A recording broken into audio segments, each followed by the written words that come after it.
হত্যা করে একটা ব্যাগের ভিতরে ভরিয়ে আল্লাহর নবী বিশ্ব নবী জনাব রাসূলুল্লাহ সাল্লাল্লাহু আলাইহি ওয়াসাল্লামের দরবারে পাঠিয়ে দিয়েছেন। নবী জুমার নামাজের পরে সাহাবাদের সামনে ব্যাগ টানলেন, ব্যাগটা টেনে ব্যাগটা চেইন খুলে বের করলেন, ব্যাগের ভিতর থেকে দুটো কাটা হাত বের করলেন, হাত দুটো দিয়ে ঝরঝর ঝরঝর করে রক্ত ঝরতেছে, নবীর চোখ দিয়ে ঝরঝর করে পানি ঝরে ঝরে পড়ে। নবী সাহাবায়ে কেরামদের সামনে মাথাটা বের করলেন, রক্ত ঝরতেছে। নবী বললেন, সাহাবারা তোমরা দেখো, তোমাদের মতো আমার একজন বন্ধু ছিল, আমি কোরআনের দাওয়াত দেওয়ার জন্য পাঠিয়েছিলাম, কিন্তু দেখো তারা কি অন্যায় করেছে। সঙ্গে সঙ্গে আপনার আমার মতো 3000 যুবক সাহাবা একসঙ্গে মসজিদ নববীতে হাত ধরে বলেছিলেন, ইয়া রাসূলুল্লাহ, ইয়া হাবিবাল্লাহ, যারা দিনের দুশমন, যারা ইসলামের দুশমন, তাদের বিরুদ্ধে আমরা সবাই ঐক্যবদ্ধভাবে লড়াই করব। নারায়ে তাকবীর। ভাইরা আমার বন্ধুরা, শোনো, আমি লম্বা আলোচনা করব না বন্ধুগণ, আমি আপনাদেরকে একটা ঘটনার কথা বলছি বন্ধু। ইমাম মালিক রাহমাতুল্লাহ নাম আপনারা শুনছেন, কথা বল না কেন? ইমাম মালিকের নাম শুনছেন না নাই? ও যুবক বন্ধু, আপনারাও তো জানেন, এই যে আপনারা যান আপ ডাউন করে, রাস্তা দিয়ে আপ ডাউন করেন, বিলেসিপাড়া থেকে আপনারা ধুবড়িতে যাবেন, বিলেসিপাড়া থেকে আপনারা সাপরে যাবেন, রাস্তার সাইডে দেখবেন অনেক রসওয়ালা, কুইসালার রসওয়ালা রস বিক্রি করে, আছে না নাই বলে? রসওয়ালা রস বিক্রি করে। ও যুবক ভাইরা, যুবক বন্ধুগণ, ইমাম মালিক একদিন চলে গেলেন, একজন রসওয়ালার কাছে গিয়ে কয়, এই আমাকে এক গ্লাস রস দে। আচ্ছা, রস খালি টাকা দেওয়া লাগবে না? কথা কেন? পেটে আসলে একটু রস দেবো।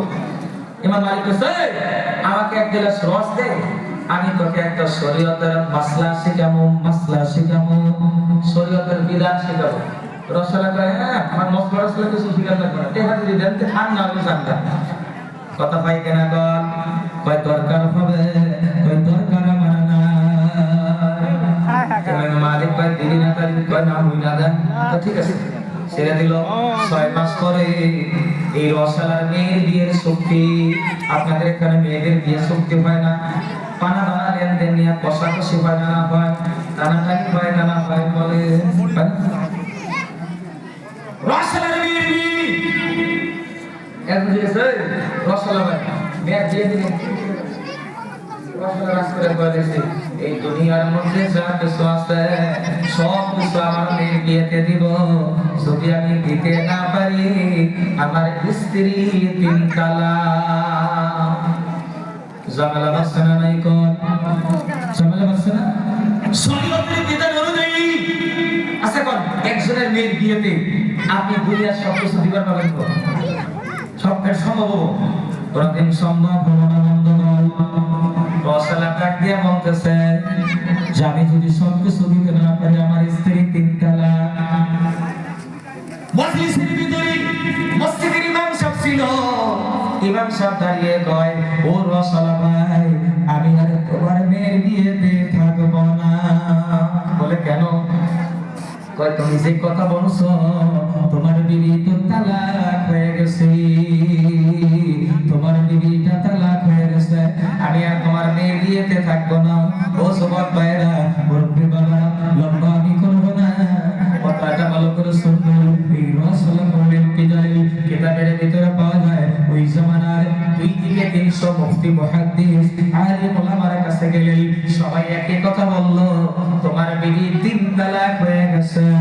সবার কাছে যায়, কেউ ফতোয়া দিতে পারে না, সবাই বলে তালাক হয়ে গেছে। এই রসওয়ালার একজন বন্ধু ছিল, বন্ধু ডাকে, এই বন্ধু কি হয়েছে? কয় এমন এমন ঘটনা, আমার কাছে একজন হুজুর আছে, তিনার কাছে গেলে সমস্যার সমাধান হবে। সুবহানাল্লাহ, সুবহানাল্লাহ বলে পাঁচটা নিয়ে যাবারে বন্ধু নিয়ে গেছে, যাইয়া পাবি খারাপ হুজুরের ডাক দেই, দরজার গেটে গিয়ে আসসালামু আলাইকুম ওয়া রাহমাতুল্লাহ হুজুরকে ডাকছেন। রসওয়ালা ছায়া দেখে হুজুর বাইরে হয়ে আসছে, এটা অন্য কোনো হুজুর না, ওই যে 6 মাস আগে আমার কাছে 1 গ্লাস রস চাইছিল, আমাকে একটা মশলা শেখাবো, ওইটা হলো ওই হুজুরের বাড়ি। রসওয়ালা বন্ধুরে ডেকে কয়, ওই বন্ধু তো এই হুজুরের কাছে যাবো না, কয় কে, কয় গেলে আমার ধরে পিটাবো, কয় কে, আমার কাছে এক গ্লাস রস চাইছিল, আমি তারে এক গ্লাস রস দেই নাই, আমার একটা মাসলা শিখাইতে চাইছিল, আমি তারে দেই না।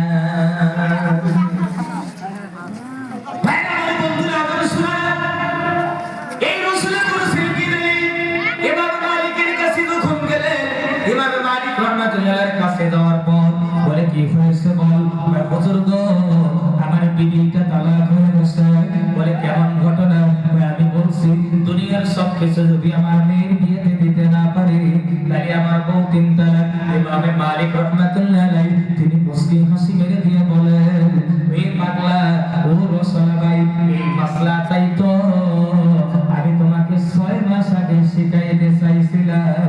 আমার আল্লাহ 6 মাস আগে ইলহামের দ্বারাতে আমার আল্লাহ এই মসলাটা আমাকে জানিয়ে দিয়েছিল। সুবহানাল্লাহ।